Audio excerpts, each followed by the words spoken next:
Kuzizang po. Kimcho. Selamat pagi apa kabar? Asante sana bawana. Talofa. G'day, how are you?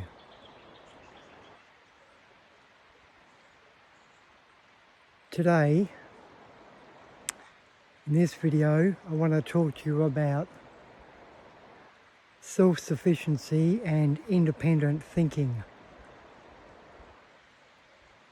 I think it's highly important,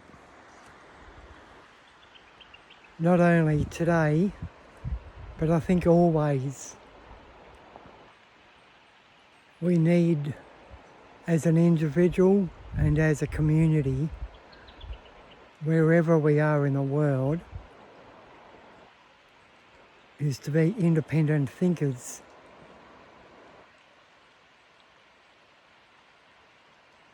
Now,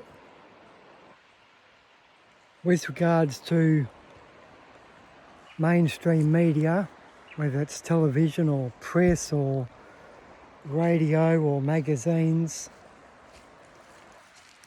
I'm pretty sure you're aware that wherever you get your news in the world, a lot of these media outlets are owned by a very small handful of people. I want you to scrutinise the media. I want you to be aware that, and I aren't being political here, I aren't being antisocial, we have to scrutinise media and we have to get our news from other sources. It's okay to watch mainstream news every now and then, but you have to realise that, a lot of them have their own agenda. A lot of them only scratch the surface, and a lot of them only tell you what the government wants you to hear, whether it's in the United States or Canada or France or Russia or China or Vietnam, India. It's just the way media is.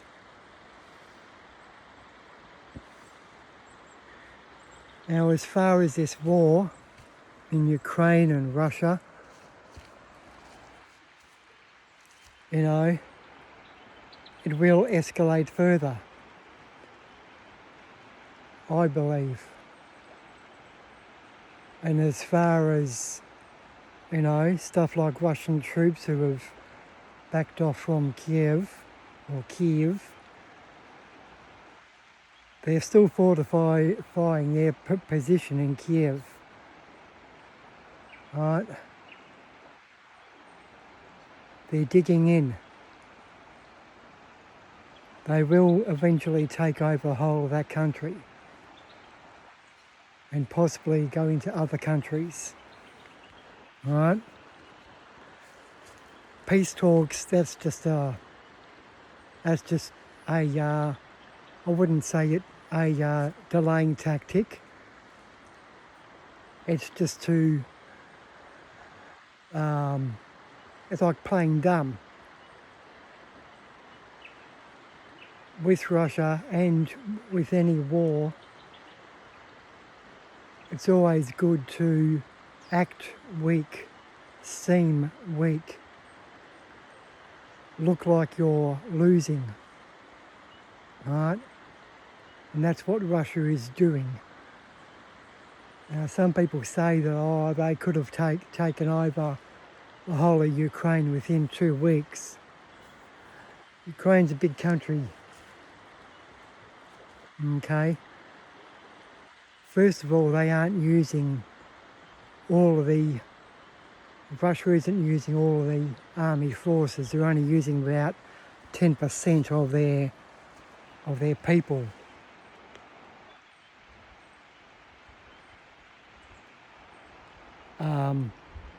And as well as that, with regards to weapons, whether it's missiles or tanks or, you know,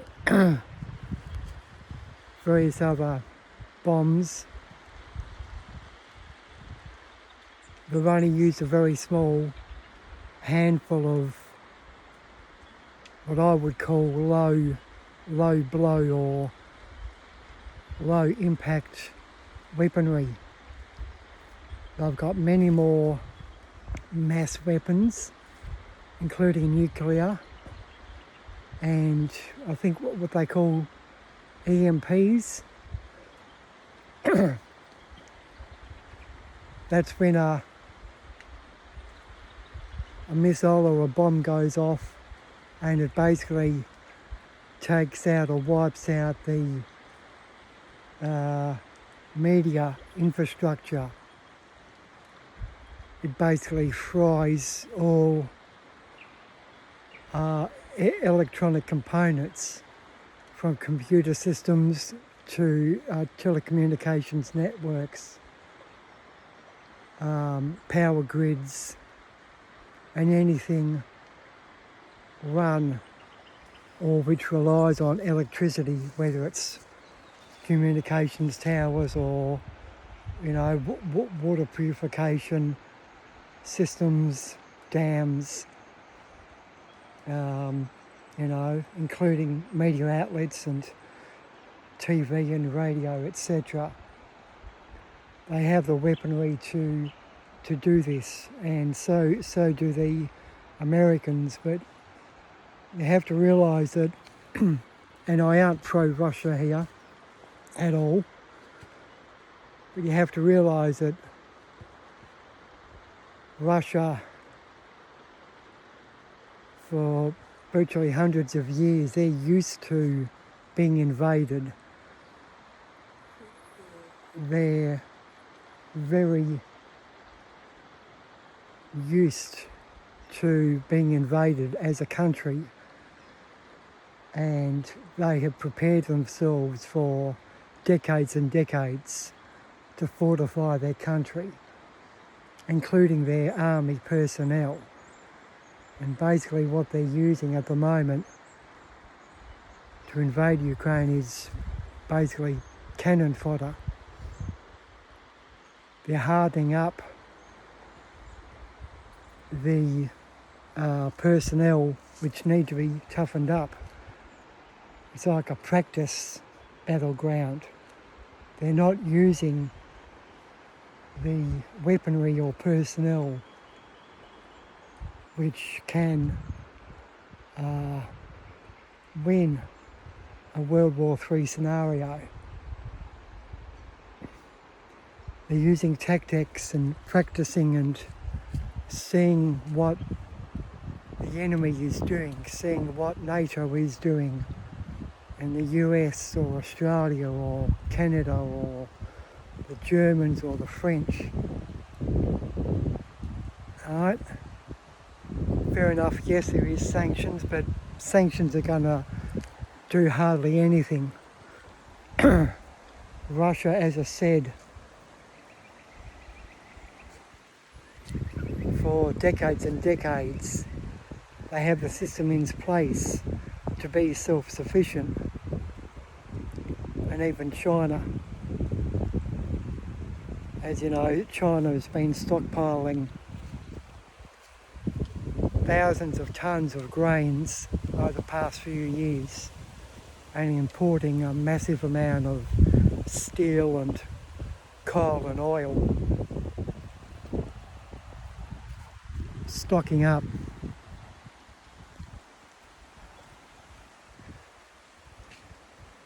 They're self-sufficient, Russia and China. These sanctions are going to do virtually nothing to the Russian economy and the Russian people and the Russian government. Anyway, wasn't here to talk about war, but you just have to be aware that what you're hearing in the media about war, and whether it's peace talks or negotiations or Russia is losing, some speculate that there's been 50,000 deaths on the Russian side. Who knows what these numbers are? Only the Russian government knows the facts. And they're not going to show their cards, are they?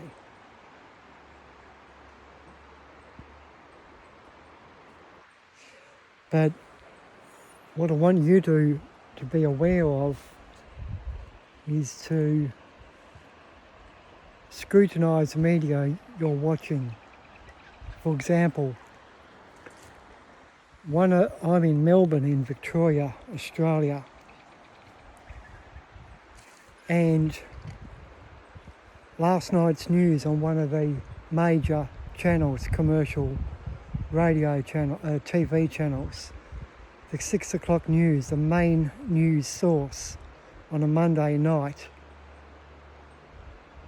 I think the first news article was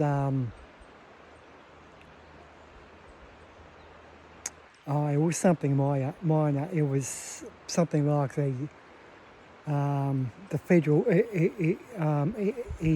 election coming up and the fuel prices and how the government's going to cut 30 cents per litre on fuel. The second article was an article on COVID-19 and how some football teams, get this, the second news article, a couple of coaches in football teams were complaining that due to the isolation requirements for COVID, they weren't able to have their best players play the games on the weekends for football. They were complaining about the COVID restrictions. And then the bloody Prime Minister of Australia had his 2 cents worth. Honestly, there was a second news article on mainstream news, and they're talking about sports and how football teams can't use their best players to win games. And then I think the third article was the war in Ukraine with Russia. So that just goes to show how stupid and how bent and twisted media can be. To have an article about sports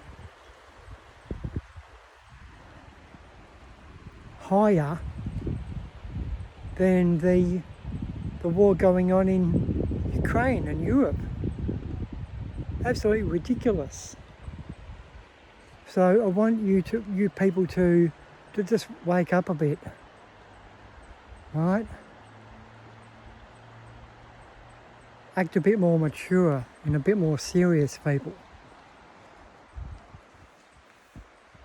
Unfortunately, we can't go on blasé living the same life we have been the past few decades. It's not all beer and Skittles. It's all not happiness and joyness and everything is fine, everything is okay. Even in Australia, there's massive delays on the ports with goods coming in due to COVID-19. There's shortages of pallets to actually move the structure. There's shortages on ports, and certain factories in China have closed down, or they aren't sending their goods overseas anymore. They're hoarding them, right? They've got enough money to survive for a long time. They're not worried about getting a few more $1 billion with exports, right? They're preparing as much as Russia. and they can see the writing on the wall. Now, I aren't all doom and gloom here, but you just have to be aware that, you know, with COVID and with the war going on, and even as far as what's happened with China and the Solomon Islands, you know, we have to be aware of that as well. But fuel's going up in prices. We've got food shortages, we've got supply chain issues, we've got people working in jobs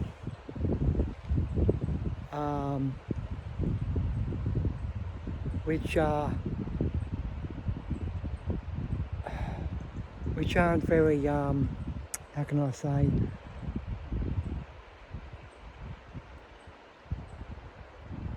we aren't preparing ourselves as a nation to be self-sufficient. I think we're sort of waking up to it. With Australia, a lot of our income coming in from exports and imports was, well, exports was from basically mining. And then probably our second biggest was tourism and hospitality. But hospitality is taking a major hit, especially with COVID-19. And yes, slowly the borders are opening up, but with this war going on, the borders are shutting down again, and people are bunkering down again. Power prices are going up, electricity prices are going up. In the UK, there was some news of the government has approved a base wage income, minimum wage income, which has been raised a few dollars an hour more. But the same day, or I think it was the day after, power prices, electricity and gas went up, and it basically crushed what the pay rises were, in the UK. So the government can brag, yes, real wage growth rose in the UK, and that'll be their spiel, but they certainly won't mention how energy prices rose, and it's going to hit the domestic and commercial users. So that has completely crushed the income.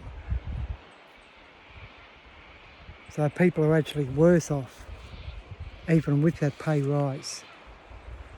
So all I'm saying, people, is, you know, think a bit more independently. Watch a variety of news sources. And I know it might seem a bit strange, but get information, as I say, from different sources, whether it's radio or TV or press.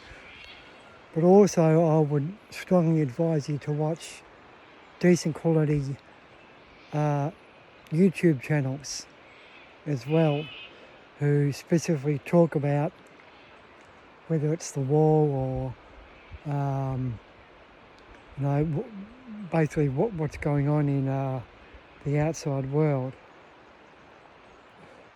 So don't believe everything you hear from the news. I want you to be a bit more scrutinistic, if that's a word. Scrutinise what they're saying and be a bit more of a independent thinker. And probably what's most important as well is for you, yourself and your family and your community to become a little bit more independent and a little bit more prepared and self-sufficient as well. You might want to think about stockpiling food. You might want to think about purchasing a water tank and storing water. When I think about growing your own food and jarring food, yeah, freeze-drying food or canned goods yourself at home, having enough, firewood for heating in case the prices get so out of control that you can't heat your home with a gas heater or a electric heater. And there will be more and more blackouts. There will be more and more natural disasters, whether it's floods or bushfires or whatever, over the coming years. You can see it. Okay, we have to be more self-sufficient and more independent people.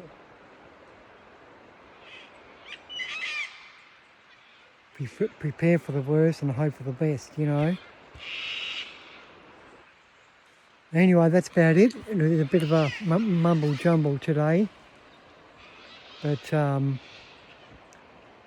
just to be a little bit more, scrutinise the media a bit more, look into it. Don't believe everything you hear and see. Prepare yourself, pass on knowledge, and I want you to be a little bit more independent and not waste money on crappy things like magazine subscriptions or, Gucci handbags or crap like that, or jewelry, We have to prepare our bare basics. As I said, there's a lot of food shortages, but even things like tyres for your vehicle or batteries, or even tools, gardening tools, a lot of them are imported depending on which country you're in. So if you're planning on growing your own vegetables, you might want to stock up on gardening tools and buy, if you've been putting off buying a new chainsaw, well, now is probably a good time to buy a new chainsaw, because stocks are going to run low, people. Okay, even, depending on where you are, water tanks or fencing or, as I said, tyres for your car, batteries, torches for your home in case there's a blackout. So, yeah, I want you guys and gals to just, put away some extra money, put away some extra food, and sort of stockpile on basics. Just think, how am I going to survive if there's no electricity?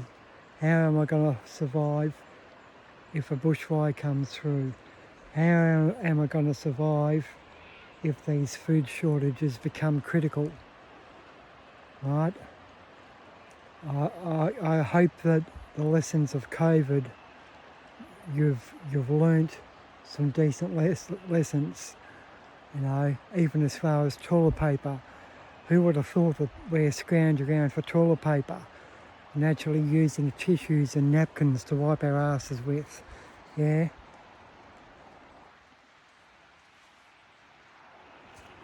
The world has changed, people, and it's changing fast, and it's only going to get a lot worse.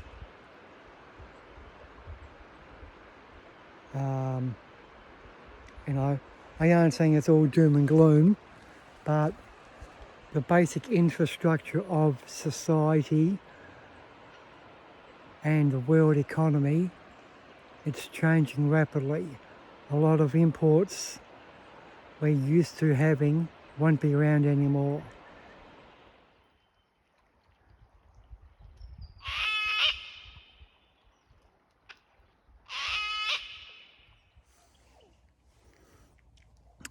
So,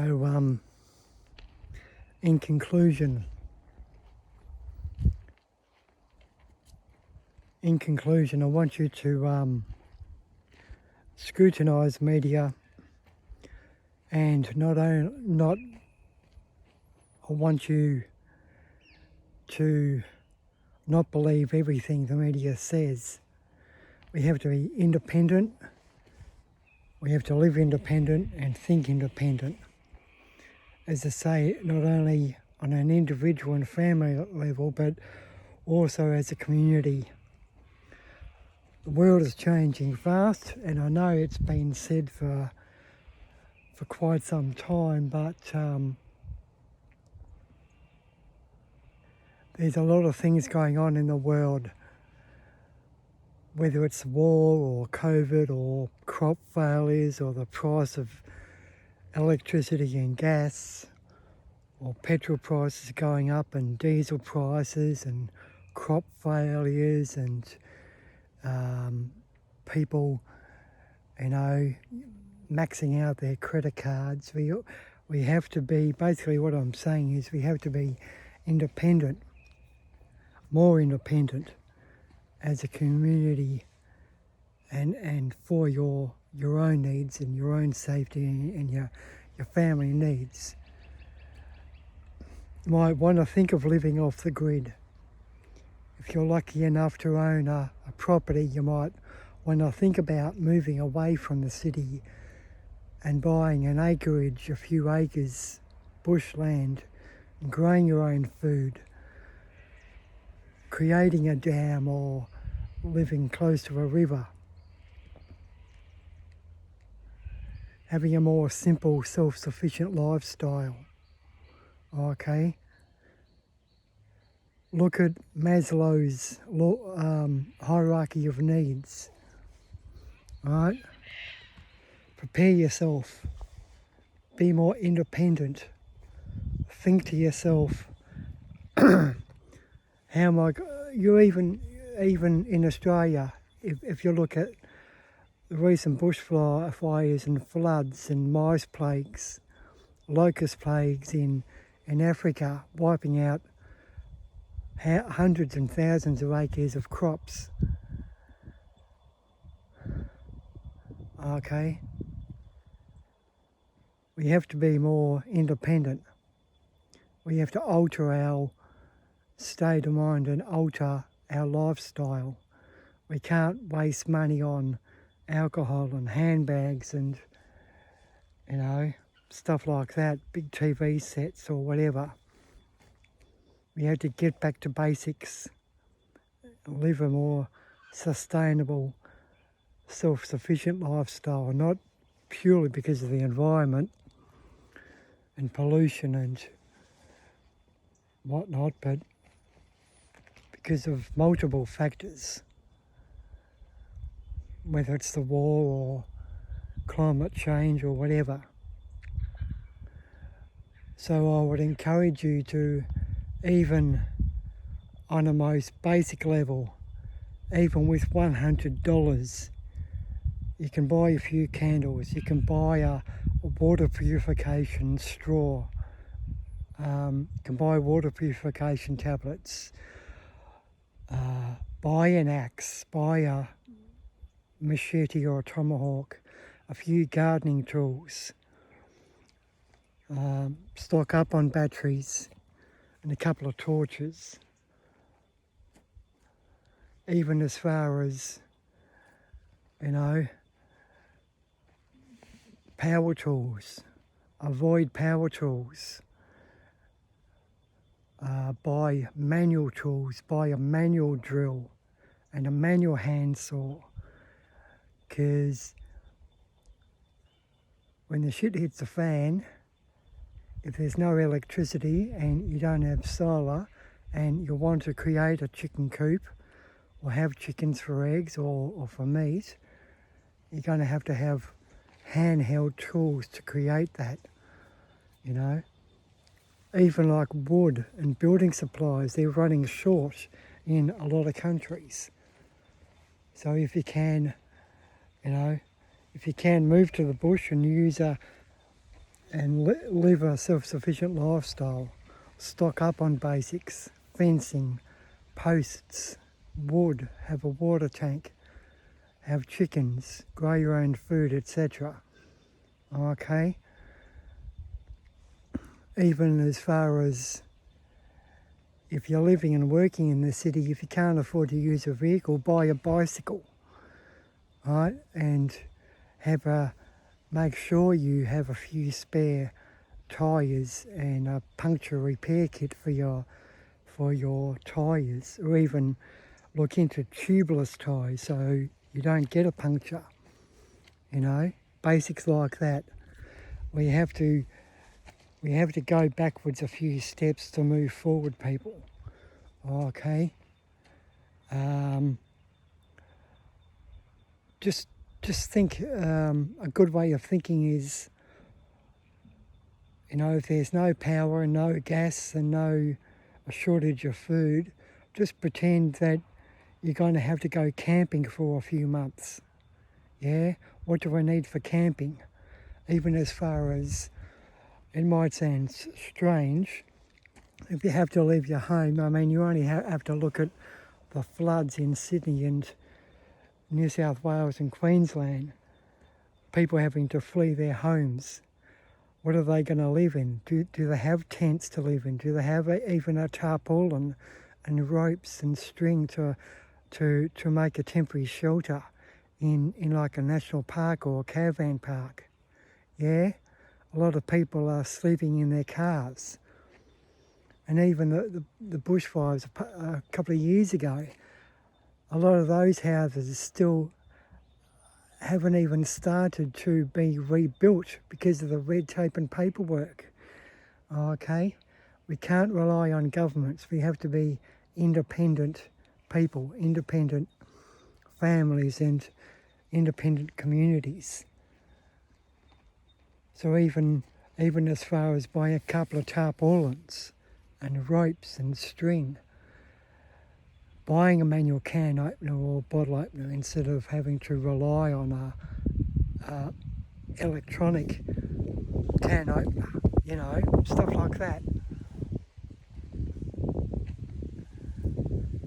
If you're putting off going to the dentist, go to the dentist and get that tooth pulled or wisdom teeth out.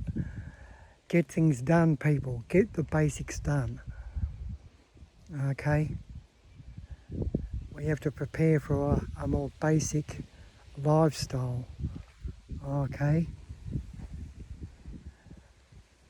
I know a lot of countries, a lot of people who are working are thinking they're fairly well off, and they've been working in the same job for the past 5 or 10 or 15 years. But hell, anything's possible. You only need to look at the COVID lockdowns, okay? And it's only, unfortunately, whether it gets worse or not, it's always good to have a backup plan, a backup shelter, a backup water source, whether it's water purification straw or water purification tablets or a water tank or containers to store water, tinned goods, fried freeze-dried goods, yeah? Buy gardening tools, buy an axe and a tomahawk, start your own veggies, stockpile seeds, vegetables, plant fruit trees, okay? If you have a abundance of food, well then maybe you can barter with your neighbours and swap goods, yeah? You might have an excess of tomatoes and they have an excess of honey, yeah? So then you can barter. We have to be more of a community people. Get to know your neighbours more, talk to your neighbours, okay? So, yeah, that's about it. All right, you take it easy. Thank you. Bye.